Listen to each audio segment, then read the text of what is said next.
Sariwang-sariwa pa tayo sa biglaang paglapag natin sa isang motor show event na ginanap sa may Concepcion Tarlac at ngayon ay lalapag naman tayo sa isang motor show event na gaganapin dito sa amin sa Zambales. Pero ipa-finalize muna natin itong na-delay na version 2 ni Likse para masamahan niya si Tatag. At syempre ready na tong alaga natin para sa pupuntahan nating event dahil kahapon pa siya nakaprepare. Ito yung masasabi natin na biglaang paglapag bago kami umuwi ng Zambales. Pero bago magpatuloy yung vlog natin mga boss, syempre mag-a-announce muna tayo ng winner ng 1,000 pesos para sa mga nag-download ng ating Masaya Game. So congratulations mga boss, dito kay ka-boss Rodnel Laguardia Castro. Yan, i-message na lang natin siya mga boss para maklaim niya yung napanalunan niyang 1,000 pesos para sa pagda-download ng ating Masaya Game.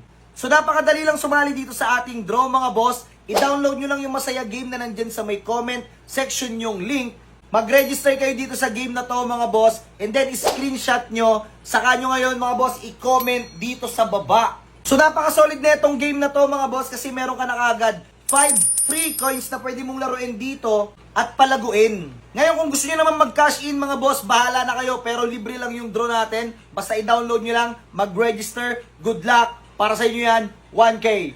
Peace! Mga boss, ito nalita ko dumating dito, tila yung mga tropa natin dito sa Kalaluan.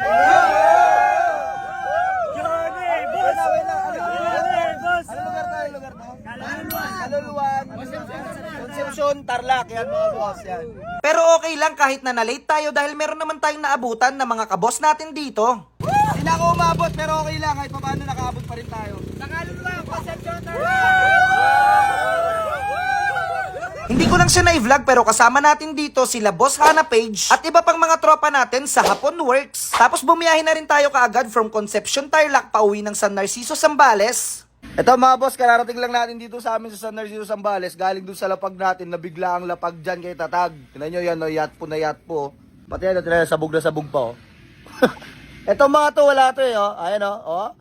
Walang puyat. At ito mga boss, yung resulta natin, yung paglapag natin kagabing biglaan, dyan sa may Concepcion Tarlac. Ito, yan, best of show Pantra overall. Tapos mga boss, syempre pasensya na doon sa mga kaboss natin dyan na nakapagsabi akong bababa ako kasi hindi ko na kayo naabutan mga boss at may inasikaso tayo. Kaya itong si Tatag na lang muna yung humarap sa inyo dyan. So syempre mga boss, dahil sa ilalapag natin siya ngayon nito kasama si Likse. Tapos si Likse ngayon mga boss, ipa-finalize pa natin mamaya kasi hindi pa namin siya na totally finalize. At naging busy kami dito kahapon kay Tatag. So dalawa silang lalapag ngayon mga boss. Yun na lang yung gagamitin nating service sa kanila, yung ating legendary at bagong L3.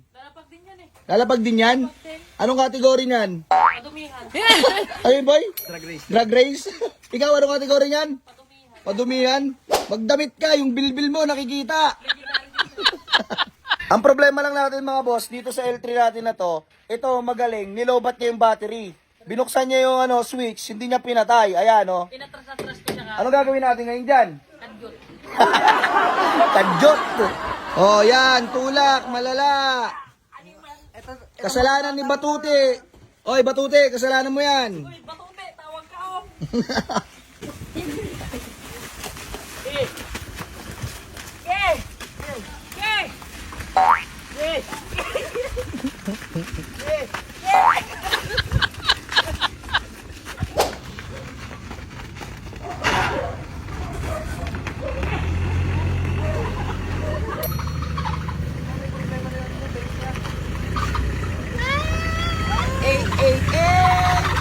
So ayan mga boss, nakadyot na natin kaso yung problema ngayon yan, napakalakas nung tunog ng alternator belt natin. Pero madali na lang yan mamaya mga boss, papahigpitan na lang siguro natin or papalitan na lang natin yung alternator belt yung maingay kanina. Para maisakay natin tong si Tatag dyan mamaya mga boss at saka si Likse.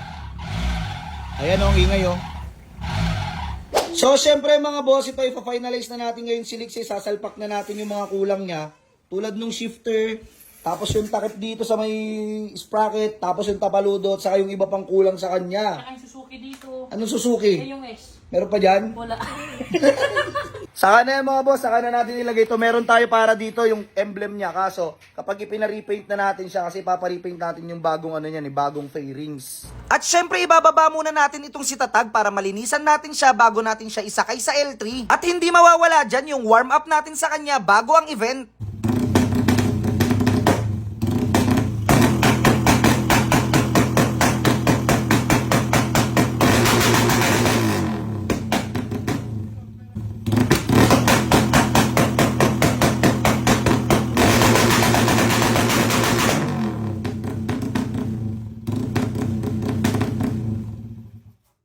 Tapos nagulat naman ako dito dahil biglang may mga tropa tayo na bumisita sa atin dito. Ito mga boss, mga taga San Antonio yan, mga kababayan ko dito sa Zambales yan. Huwag kayo masyadong mambababae ha, para di tayo masira. At tatanungin muna kita, may nakita ka na bang motor na may reverse? Ito mga boss, yung malupit oh, may diatras yung tropa natin dito. Sige nga boy. Oh, panis. Boy, lagyan din natin kayo si Tatag boy. Oh, pwede pare.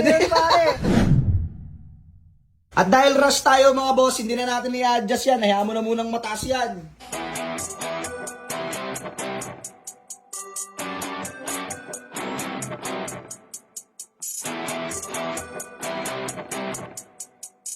Ito na mga boss, full battle gear na tayo. Let's go! Ito mga boss, oh, may humabol pang tropa yun, no? Geng, geng. So magkita-kita na lang tayo dyan mga boss. I-update ko na lang kayo bukas. Sa vlog natin bukas kung anong mangyayari sa motor show event na yan. Pero hope so maganda yung kakalabasan. Nandiyan na, nakasakay na yung dalawang alaga natin.